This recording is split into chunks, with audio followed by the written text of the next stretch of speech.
Hi,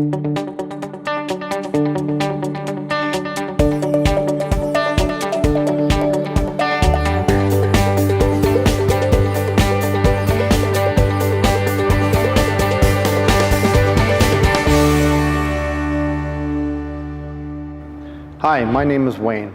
I am an ASE certified master technician with over 30 years of experience. Our customer brought us their 1996 Acura Integra with a 1.8 liter dual overhead cam engine. The complaint is they have an intermittent misfire. Now, there are many things that can cause a misfire condition. Today we're going to be focused on the ignition system for our diagnostics. We drove the car, and even though it's intermittent, we were able to feel the condition.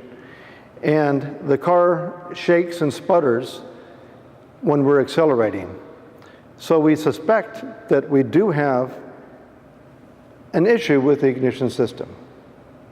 For our diagnostics and our repair today, we're going to use the Innova Pro Scan tool, an 8mm 1/4-inch drive socket, a 1/4-inch drive ratchet, Phillips screwdriver, a flashlight, our safety goggles, and our safety gloves.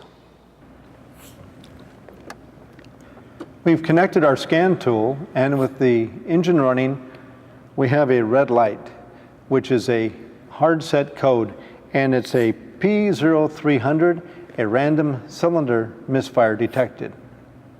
We're going to begin with our visual inspection. We're checking to make sure the injectors are all plugged in. The fuel injectors look good.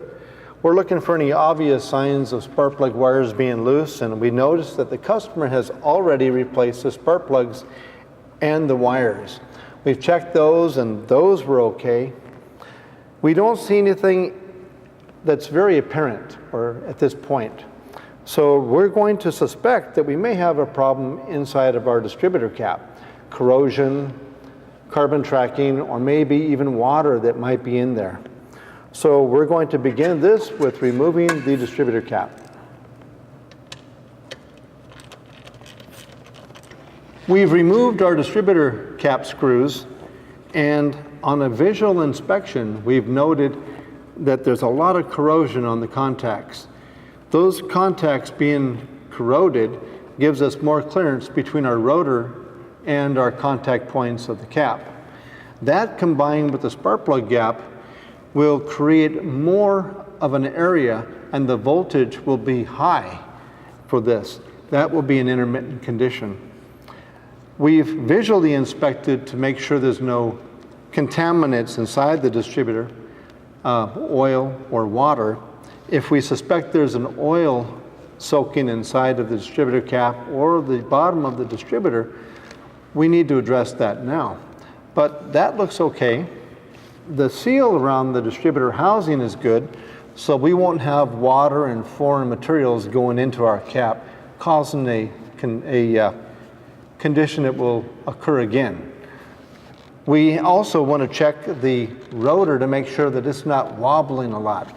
If it wobbles and moves around, that will give us an increase of gap as well. Everything looks to be okay there. We noted that there was some carbon tracking inside of our distributor cap.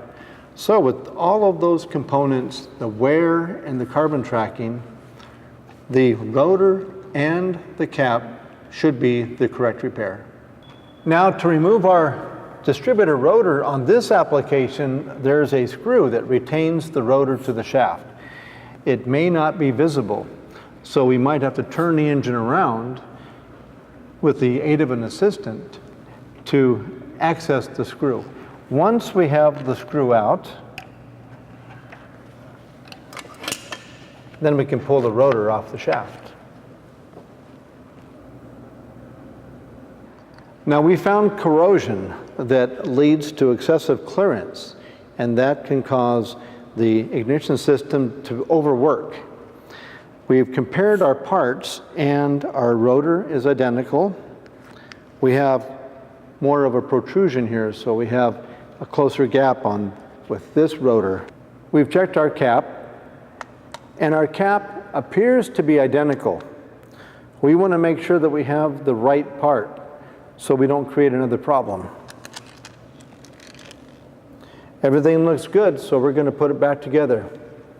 The first thing we do is we put the rotor in, and remember to put in the small set screw.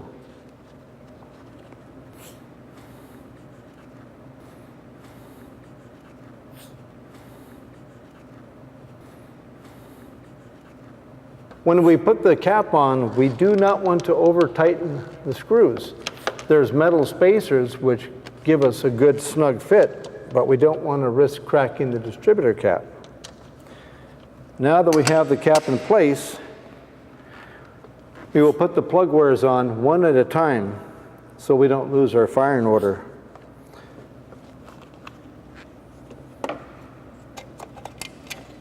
We'll put a dab of dielectric grease. That helps to ensure that they go all the way in, and it protects them from corrosion. We line it up. It's down there. Now that we've replaced our distributor cap and our rotor, we want to start it and visually inspect everything as it's running before we close the hood and go on our road test. So let's start it up.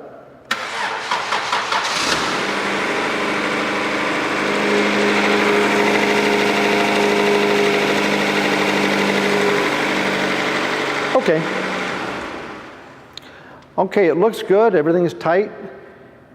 It's running on all 4 cylinders. We haven't got any spark plug wires mixed up. So I think it's time to close the hood and go for a ride.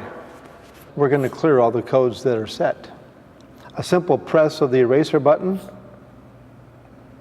and the code is cleared. Now we're going to road test our vehicle just to make sure that it doesn't come back. We've just returned from our road test, and we no longer have the shutter and the misfire that we had before. It was an intermittent condition, so we made sure that we ran a complete trip cycle. The code has not returned, and we have no pending codes for P0300 or any other code for that matter. We have other conditions that may cause a misfire. Those we will address on future videos. But this condition, which was intermittent, caused by the carbon tracking and the excessive clearance in our distributor cap and rotor, has been repaired. We have professionally diagnosed this car, professionally checked it, and professionally repaired it. Job well done, and the keys go to you.